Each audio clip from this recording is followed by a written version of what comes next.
कि हम अगर खुद अपने अधिकार के लिए नहीं लड़ेंगे तो फिर और कौन लड़ेगा। मैं तो ये कह रहा हूँ कि जो मेरे ऑनर मैनुअल में गाड़ी की लिखा हुआ है, मुझे तो गाड़ी वैसे वर्क वैसे करनी चाहिए। मैंने तो यही डिमांड करी है और उसको वो अपनी मैनिपुलेट कर रहे हैं कि ये तो गाड़ी का फीचर है। या सेल्स एग्जीक्यूटिव तो जो गाड़ी को बेचने के लिए कुछ भी बोल सकता है। हमारे पास एविडेंस क्या है कि गाड़ी के फीचर्स क्या हैं, वो इसका सर्विस मैनुअल ऑनर मैनुअल है। देखिए ये एक आम आदमी के बस की बात नहीं है कि वो किसी इतनी बड़ी कॉर्पोरेट कंपनी को जाके जो है वो चैलेंज कर पाए। गाड़ी को सर्विस सेंटर जाती भी है वो गाड़ी, जॉब कार्ड नहीं खुलता। फिर कोर्ट ने मुझसे एविडेंस मांगे थे कि आप वहां पर कितनी बार गए हैं। मैंने कहा मैं मेरी गाड़ी का जॉब कार्ड मांग रहा हूं, मैं किसी थर्ड पर्सन की गाड़ी का जॉब कार्ड नहीं मांग रहा हूं। तो वो कैसे कॉन्फिडेंशियल हो सकता है? मुझे नहीं पता कि वो बाकी कस्टमर्स के जो कंप्लेंट्स है उसको कैसे एड्रेस कर रहे हैं या उनको कैसे मैनिपुलेट कर पा रहे हैं। लीगल जो सिस्टम है इंडिया का, उस पर मैं बहुत ज्यादा कमेंट नहीं करना चाहूंगा। ये देखिए, अगर हायर कोर्ट में भी जाएगा तो मैं उस चीज को के लिए तैयार हूँ। मैं मतलब ये लड़ाई लास्ट लेवल तक मैं लड़ूंगा। हमारे साथ कई ऐसी चीजें होती हैं जो बियरेबल नहीं होती हैं, कोई बड़े फॉल्ट, बड़ी धोखाधड़ी। नमस्कार दोस्तों, एक बार फिर से आप लोगों का स्वागत है। आज हमारे साथ हैं फिर से डॉक्टर पुनीत जैन। आपका बहुत बहुत स्वागत है सर। सर काफ़ी इंटरेस्टिंग स्टोरी सुनाएंगे हमको। स्टोरी अब मैं इसलिए कह रहा हूँ क्योंकि वो बात जो है घटित हो चुकी है। कंज्यूमर कोर्ट में केस फाइल किया था इस गाड़ी के लिए, जो कि है निसान की मैग्नाइट, जो अभी मैं चला रहा हूँ, जिसका आपने पिछली वीडियो में ओनरशिप एक्सपीरियंस देखा था। एक प्रॉब्लम थी गाड़ी में, वो रिजॉल्व नहीं हो पा रही थी। काफ़ी चक्कर लगाए सर ने, टाइम ख़राब हुआ। तो सर ने सोचा कि यार इसको अब अच्छे तरीके से इसका समाधान किया जाए और जो हमारी जुडिशरी है उसकी हेल्प ली जाए।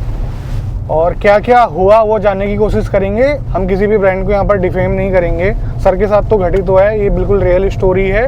और मेरा इंटेंशन ये है कि कोई भी ब्रांड की गाड़ी क्यों ना हो या फिर कोई भी प्रोडक्ट क्यों ना हो जो आप इस्तेमाल करते हैं, आप उपभोक्ता हैं, आपको अधिकार है। अगर आपके अधिकारों का हनन हो रहा है तो आप कंप्लेंट कर सकते हैं। कैसे ये शुरुआत हुई वो जानने की कोशिश करते हैं। सर सबसे पहले हमें बताइए कि गाड़ी में प्रॉब्लम क्या थी और कब आपने डिसाइड करा कि मुझे कोर्ट के पास जाना चाहिए। जिस दिन मैंने ये गाड़ी ली थी उसके कुछ दिन बाद मैंने एक चीज़ नोटिस करी कि गाड़ी का जैसे ही हम इग्निशन ऑफ करते हैं, गाड़ी के इलेक्ट्रिकल्स जो हैं वो भी बंद हो जाते हैं। और फिर से अगर हम स्विच ऑन भी करते हैं तो वो कुछ 3 या 4 मिनट बाद वो फिर से बंद हो जाते हैं। अमूमन किसी भी गाड़ी के अंदर ऐसा होता नहीं होता है। तो मैंने कंपनी के जो सर्विस सेंटर हैं, authorise service centre RPJ Nissan Sirsa, उनसे कंसल्ट किया।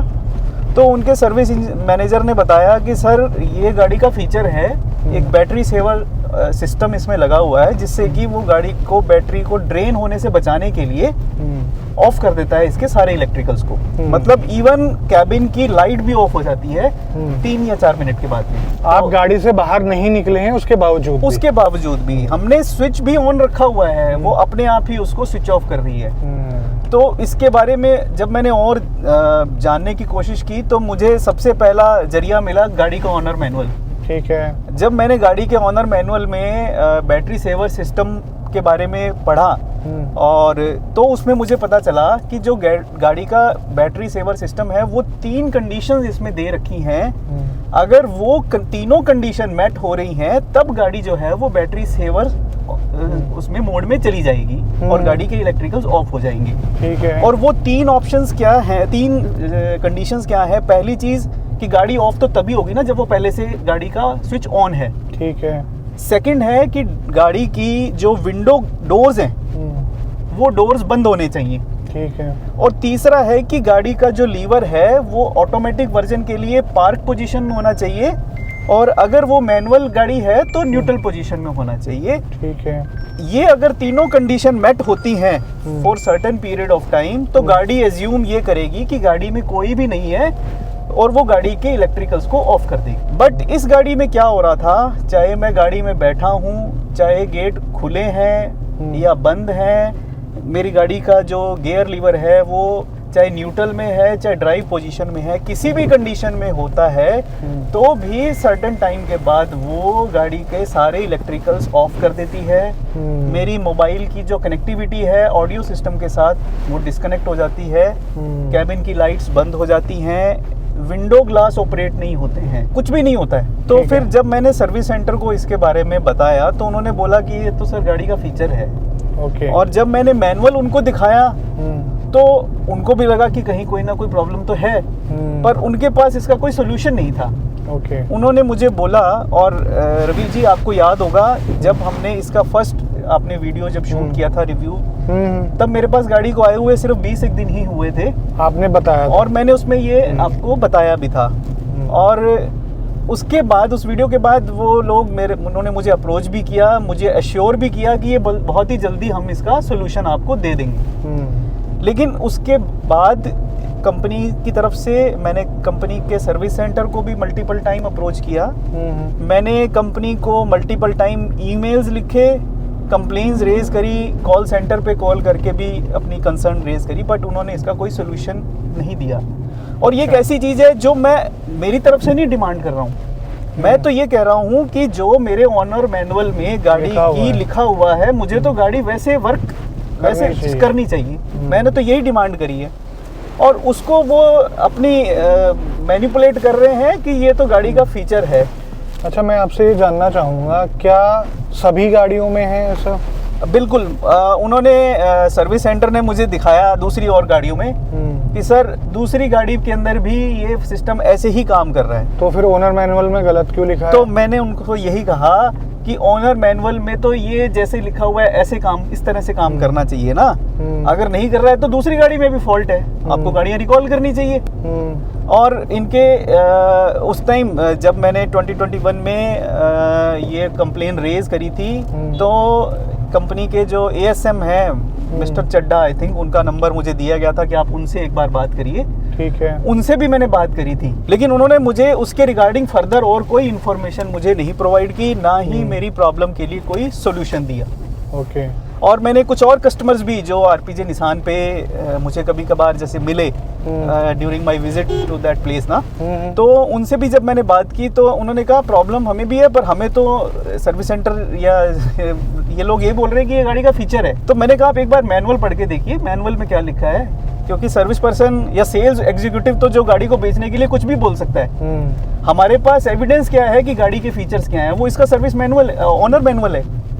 तो हम तो कोई भी चीज़ डिमांड करेंगे वो ऑनर मैनुअल के बेस पे ही करेंगे ना, क्योंकि वही रिटन डॉक्यूमेंट है हमारे पास। और इस तरह से जब कंपनी से कोई सोल्यूशन नहीं मिला, मैंने करीब 1 साल तक वेट किया इस चीज़ की प्रॉब्लम के सोल्यूशन के लिए। अच्छा। फिर मेरे एक फ्रेंड हैं, लॉयर हैं, मिस्टर दिलीप सारस्वत जी, तो मैंने उनको बताया कि सर मैं ये प्रॉब्लम फेस कर रहा हूँ, मेरे पास क्या मेरा लीगल रेमेडी मेरे पास है। तो उन्होंने बताया कि आप एक डिस्ट्रिक्ट कंज्यूमर फोरम है, उसके अंदर आप एक केस फाइल कर सकते हैं, और जो डॉक्यूमेंट्स आप दे रहे हैं उसके बेसिस पे हम ये कंप्लेंट फाइल करेंगे। तो 2022 में हमने ये केस डिस्ट्रिक्ट कंज्यूमर फोरम में लगाया था, और 3 साल तक ये केस चला। मतलब डिफरेंट टाइम पे डिफरेंट प्रोसीडिंग्स में बहुत सारे डॉक्यूमेंट्स एक्सचेंज हुए मेरी तरफ से, डीलरशिप की तरफ से, ठीक है।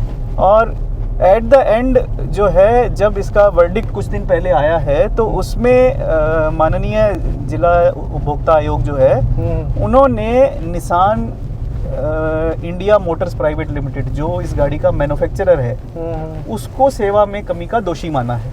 अच्छा। क्योंकि वो इस प्रॉब्लम को कोई सोल्यूशन नहीं कर पाए अभी तक मेरे। और उनके पास मुझे नहीं लगता कि कोई सॉल्यूशन होगा। उस केस में क्या होगा, क्या नतीजा होगा? देखिए, सॉल्यूशन अभी तो मैं एक्सपेक्ट कर रहा हूँ कि निसान जो है वो मुझे इस चीज़ का, जैसे कोर्ट के ऑर्डर्स हैं कि विदिन 2 मंथ्स जो है मुझे जो इसका बैटरी सेवर सिस्टम है, या तो इसको सही करके दे या इसको बदल कर दे, और साथ में कंपनी पर 25,000 रुपये की पेनल्टी भी लगाई है। वो क्यों? वो क्योंकि उन्होंने जो है वो एक कस्टमर का मेंटल हैरेसमेंट किया है। अच्छा। इतने साल तक मैं जो है इस प्रॉब्लम को फेस कर रहा हूँ, और 5,000 रुपये मुझे इस केस की एवज में लीगल कॉस्ट दिलाई है। तो टोटल 30,000 रुपीज़ जो है वो कंपनी पे पेनल्टी लगाई है। और आपको कितने चक्कर काटने पड़े कोर्ट के 3 सालों में? देखिए, लीगल जो सिस्टम है इंडिया का उस पर मैं बहुत ज़्यादा कमेंट नहीं करना चाहूँगा। ये सभी लोग इससे वाकिफ़ भी हैं, लेकिन फिर भी मैं शुक्रगुजार हूँ कि मेरे वकील के एफर्ट्स के, एडवोकेट्स के एफर्ट से और माननीय आयोग ने मेरी प्रॉब्लम को समझा है और एज ए कंज्यूमर मुझे जो है वो एट फर्स्ट लेवल मुझे एक रिलीफ प्रोवाइड करवाया है। अच्छा, आपने डिमांड क्या रखी थी? हमने जो डिमांड करी थी, हमने व्हीकल रिप्लेसमेंट या फिर व्हीकल की पूरी कॉस्ट जो है उसकी डिमांड रखी थी। बट जो कंपनी है उनका तर्क ये था कि आप गाड़ी चला रहे हैं और गाड़ी रोड वर्दी है, तो इसलिए व्हीकल रिप्लेसमेंट जो है वो उसकी डिमांड आपकी जायज़ नहीं है। बैटरी सेवर सिस्टम को इशू हम देख सकते हैं। देखिए, आपको आपके पक्ष में तो फैसला हो गया, हाँ जी। और आप, कई ऐसे लोग होते हैं जो प्रॉब्लम के साथ मतलब जीते हैं। हाँ, केस करना चाहिए, क्या है मतलब ये सही चीज़ है? क्योंकि आपका तो 3 साल में निपट गया। हाँ, कई लोगों को, अब जैसे हमने फोर्ड का सुना था एक, हाँ, बिल्कुल बिल्कुल 7 या 8 साल में उनको रिजोल्यूशन मिला था। हाँ। हाँ, तो क्या ये कुछ लंबा पीरियड नहीं हो जाएगा अगर हम कोर्ट के भरोसे रहें तो? देखिए, सबसे पहली चीज़ तो ये होती है कि सबसे पहले तो हमें जो प्रोडक्ट हमने जिस कंपनी से ख़रीदा है हमें उसी से मतलब अप्रोच करना चाहिए उसी को कि वो हमें रिलीफ प्रोवाइड करे। और ख़ास करके मैं ये कहना चाहूँगा कि जब भी आप अपनी गाड़ी सर्विस पे दें, जो आपकी जॉब शीट्स हैं उनकी फ़ोटोकॉपीज़, फ़ोटोग्राफ्स और पोस्ट रिपेयर जो आपसे सेटिस्फेक्शन नोट लिया है उसके फ़ोटोग्राफ्स, ये सब चीज़ें आपके आर्काइव्स में रखनी चाहिए, क्योंकि यही सब चीज़ें बेस बनती हैं आपके केस को आगे जो है प्रोसीड करने के लिए। कई बार ऐसा होता है ना, जैसे कि मैं अपनी बात भी बता रहा हूँ आपको, कई लोग बताते भी हैं मुझे, गाड़ी में प्रॉब्लम होती है, गाड़ी को सर्विस सेंटर जाती भी है वो गाड़ी, जॉब कार्ड नहीं खुलता। ओके, समझ रहे हो? हाँ जी। तो उस केस में भी मतलब दिक्कत हो सकती है। जॉब कार्ड देखो, नहीं खोलना भी मजबूरी है, जॉब कार्ड खुलेगा तो आपका जो हिस्ट्री है वो क्रिएट हो जाएगी, कभी आप गाड़ी बेचोगे तो उसमें वो रिफ्लेक्ट होगी। हाँ। लेकिन जब कभी ऐसा करना पड़े आपको तो वहाँ पर ही काफ़ी हेल्पफुल रहती है। बिल्कुल बिल्कुल, क्योंकि मैन्युफैक्चरर या फिर सर्विस सेंटर वाले तो कह देंगे ये गाड़ी लेकर हमारे पास आए ही नहीं। बिल्कुल ऐसा हुआ भी था, मेरे अच्छा। केस में भी हुआ था कि सर्विस सेंटर ने ये एक प्ली दी थी कि डॉक्टर पुनीत जो हैं, ही इज़ वेरी बिजी और उनके पास टाइम नहीं है। हमने उनको मल्टीपल टाइम अप्रोच किया है आने के लिए इस प्रॉब्लम को सोल्व करने के लिए, पर वो आए ही नहीं, तो हम इसको सॉल्व कैसे करें। फिर कोर्ट ने मुझसे एविडेंस मांगे थे कि आप वहाँ पर कितनी बार गए हैं, आपकी जो जॉब शीट्स हैं उसकी कॉपी दे दीजिए मुझे।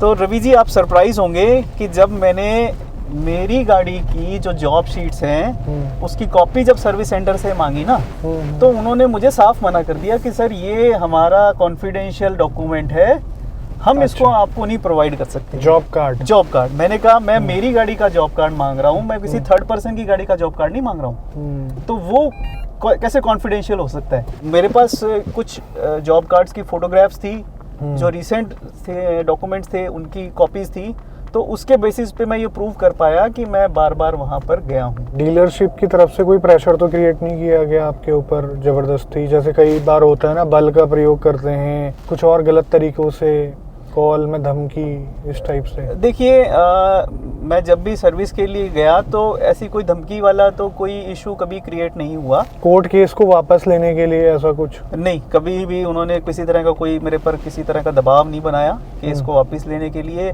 जब भी मैंने इस प्रॉब्लम को कोर्ट केस होने के बाद फर्दर जब भी मैंने इस इशू को वहाँ पर सर्विस सेंटर पे हाईलाइट किया, तो उनका एक ही जवाब होता था कि सर ये तो इशू आपका लीगल उसमें प्रोसीडिंग में है, हम इसमें कुछ नहीं कर सकते, इसमें तो जो भी करेगा कोर्ट करेगा। तो मेरा उनसे यही तर्क होता था कि कोर्ट भी आपको ही ऑर्डर करेगा अगर कोई, क्योंकि अल्टीमेटली सॉल्यूशन तो आपने ही देना है ना। अगर आप पहले दे देंगे तो केस तो खत्म ही हो जाएगा। ये जो बड़ी कंपनीज हैं या जो डीलरशिप्स हैं वो सोचती हैं कि कस्टमर के पास इन सब चीज़ों के लिए समय नहीं है, वो इन सब चीज़ों में उलझेगा नहीं। तो सही उस बात चीज़ का फ़ायदा उठाने के लिए वो कभी कभी कस्टमर को प्रॉपर सर्विस नहीं देते हैं। मेरा मानना ये है कि अगर हम लीगल वे में जाएं या लीगली हम किसी कंपनी के खिलाफ, धोखाधड़ी के खिलाफ हम केस करते हैं तो टाइम काफ़ी लग जाता है। बिल्कुल। अब जैसे फोर्ड के साथ जो हुआ था, इको स्पोर्ट नहीं, एंडेवर। हाँ, एंडेवर वाला जो केस हुआ था उसमें उन्हें 8 साल के आसपास रुकना पड़ा। बिल्कुल बिल्कुल। तब तक वो अपनी गाड़ी भी नहीं बेच पाए। हाँ बिल्कुल। और पैसा 8 साल के बाद उनको उतना ही मिला लगभग। हाँ, कुछ इंटरेस्ट और ऐड हो गया, कंपनसेशन मिल गया होगा थोड़ा बहुत, लेकिन जो पीस ऑफ माइंड उसका इतने साल तक रहा, जो पीस ऑफ माइंड का लॉस हुआ, उसको तो कोई पैसा भरपाई नहीं कर सकता ना। तो कभी कभी सामने वाली पार्टी भी अगर केस को थोड़ा डिले करना चाहे तो हमारा लीगल सिस्टम ऐसा है कि थोड़ा सा डिले हो जाता है। कोर्ट का जो ऑर्डर आया है उससे मुझे रिलीफ मिला है, लेकिन पूरा रिलीफ में तभी मिल पाएगा जब निसान जो है इस प्रॉब्लम को विदिन 2 मंथ्स जो है वो सही कर पाएगी। मुझे नहीं पता कि वो बाकी कस्टमर्स के जो कंप्लेंट्स है उसको कैसे एड्रेस कर रहे हैं या उनको कैसे मैनिपुलेट कर पा रहे हैं, लेकिन जब मैं इस प्रॉब्लम को लेकर जैसे अभी आपको अप्रोच किया है, आपने अपने कस्टमर्स तक, आपके जो व्यूअर्स हैं उस तक इस बात को पहुंचा रहे हैं, तो सभी लोग जो हैं इस प्रॉब्लम को जो फेस कर रहे हैं वो निसान को अप्रोच करेंगे। तो निसान उसको किस तरह से टैकल करेगी या अभी भी वो डिनायल मोड में चलेगी, वो अब एक्चुअली जो कहते हैं ना, अब गेंद उनके पाले में है। हमारे पास लास्ट ऑप्शन एक लीगल रूट होता है जो हम अडॉप्ट कर चुके हैं और वो हमारी फेवर में है। तो आपको क्या लगता है और लोगों ने भी करना चाहिए क्या? कंज्यूमर का जो राइट है अगर वो वायलेट हो रहा है तो उसके लिए हमें लड़ना तो चाहिए, क्योंकि हम अगर खुद अपने अधिकार के लिए नहीं लड़ेंगे तो फिर और कौन लड़ेगा? नहीं तो ऐसे तो मनमानी चलती रहेगी। हाँ बिल्कुल, और मनमानी को लगाम भी जो है वो ऑनरेबल कोर्ट ही कर सकते हैं। देखिए, ये एक आम आदमी के बस की बात नहीं है कि वो किसी इतनी बड़ी कॉर्पोरेट कंपनी को जाके जो है वो चैलेंज कर पाए। अब देखिए यहाँ पर क्या सीन है कि ये मामला जुड़ा है एक छोटे से फीचर से जो कि अनोइंग है। हमारे साथ कई ऐसी चीज़ें होती हैं जो बियरेबल नहीं होती हैं, कोई बड़े फॉल्ट, बड़ी धोखाधड़ी, इनकी तो एटलीस्ट करनी चाहिए। जैसे कि कुछ दिन पहले मेरे पास एक मेल आया था, MG के डीलर ने कस्टमर को मतलब यूज्ड गाड़ी भेज दी नई गाड़ी के तौर पे। बहुत बुरी चीज़ है ये। इससे बुरा तो कस्टमर के साथ क्या होगा? हालांकि पैसे मिल चुके हैं, लेकिन जो हरासमेंट हुआ है, जो परेशानी उन्होंने झेली है, उनका कहना था कि लाख रुपए के आसपास मेरा खर्च हो चुका है ऊपर।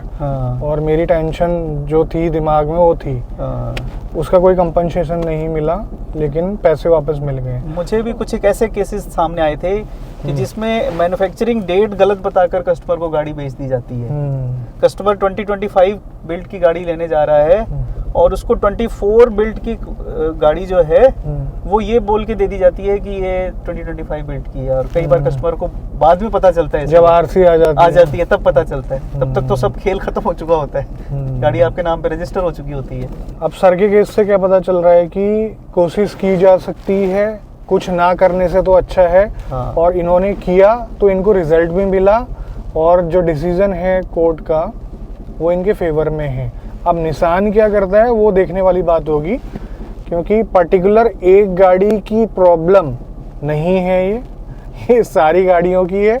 उन सबको रिकॉल करेगा, क्या करेगा क्या नहीं करेगा, या मामला बड़े कोर्ट में से हायर कोर्ट में लेके जाएगा, वो देखने वाली बात होगी। देखिए, अगर हायर कोर्ट में भी जाएगा तो मैं उस चीज़ को के लिए तैयार हूँ।